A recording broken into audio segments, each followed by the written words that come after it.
저는 제사를 잘 지내는 유교적인 부모님의 6남매 중 다섯째로 태어났습니다.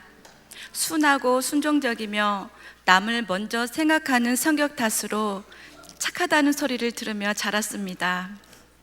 가정 형편상 목포 여상을 졸업한 저는 서울에서 직장 생활을 하였습니다.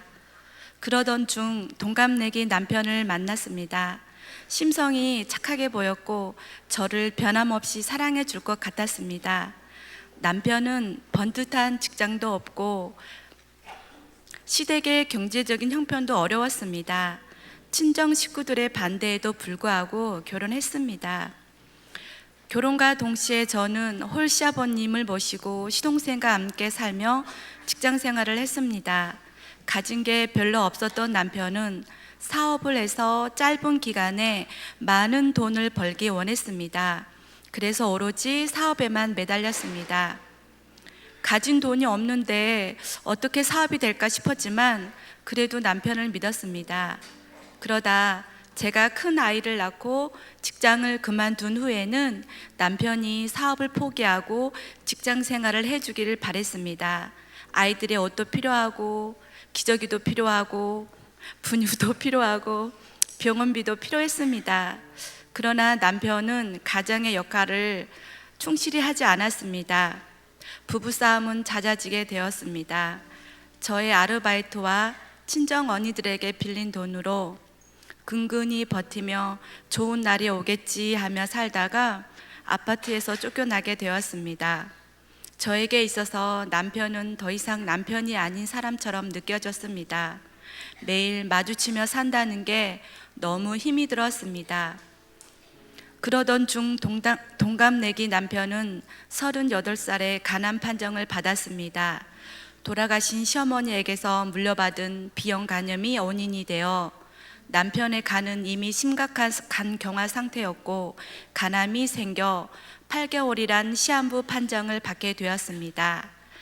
친정 언니들의 도움으로 단독주택 월세로 옮기면서 저는 차만 남편과 이혼할 수 없어 그래 죽을 때까지만 그까지 8개월 남편의 곁을 지키기로 했습니다. 남편의 병원비와 생활비가 필요했기에 어린이집에서 근무하면서 어린 삼남매를 챙기며 정신없이 살았습니다. 악으로 깡으로 그냥 미친 듯이 그렇게 살았습니다. 간암으로 투병하는 남편이 불쌍하면서도 용서할 수가 없었고 그를 향한 분노와 미움이 가시지 않았습니다. 불쌍한 남편을 용서하고 사랑하지 못하는 내 자신도 싫고 미웠습니다. 이렇게 미친 듯이 사는 제게 어린이집 원장님께서 함께 교회 가자고 하셨습니다. 원장님도 교회에 다니시기 시작한 지 얼마 안 됐지만 교회에 가면 마음의 위로를 받고 참 좋다고 하셨습니다. 저는 솔직히 원장님 따라 교회에 나가기 싫었지만 거절 못하는 성격으로 싫은 티 안 내고 교회에 삼남매를 데리고 나갔습니다. 아무렇지 않은 척 웃으며 교회에 나갔는데 나만 빼고 모든 사람들이 다 행복해 보였습니다. 참 좋겠다, 행복해 보여서 내가 뭘 잘못해서 나만 이럴까 마음이 많이 아팠습니다. 날 전도해 주신 원장님도 힘든 생활을 하시지만 늘 웃고 다니셨습니다. 원장님은 바쁜 틈틈이 교회에서 성경 공부하는 모임에서 성경 공부를 즐겁게 하셨습니다. 그때 저는 이상하게 성경 공부를 재밌게 하시는 원장님이 참 부러웠습니다. 그래서 나도 다음에 시간이 되면 꼭 성경 공부 해봐야지 다짐했습니다. 성경을 배우면서 하나님과 예수님을 알고 싶었습니다.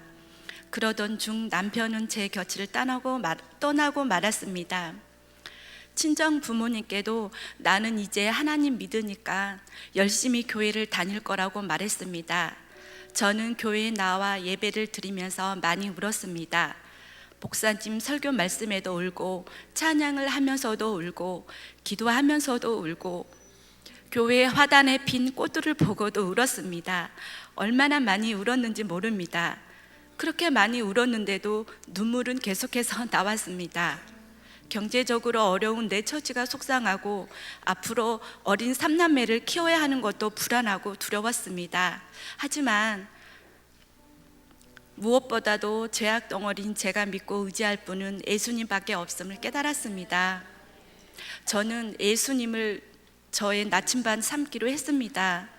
파도와 싸워 나갈 내 인생의 배에 예수님을 선장님으로 모시기로 했습니다. 그래서 저는 예수님을 내 구주로 내 중심에 모셨습니다. 지난 9월 초 어린 삼남매를 집에 두고 힐링 캠프에 참여했습니다. 힐링 캠프를 통해 저는 저를 괴롭히는 제 마음속 쓴 뿌리들을 발견하였습니다.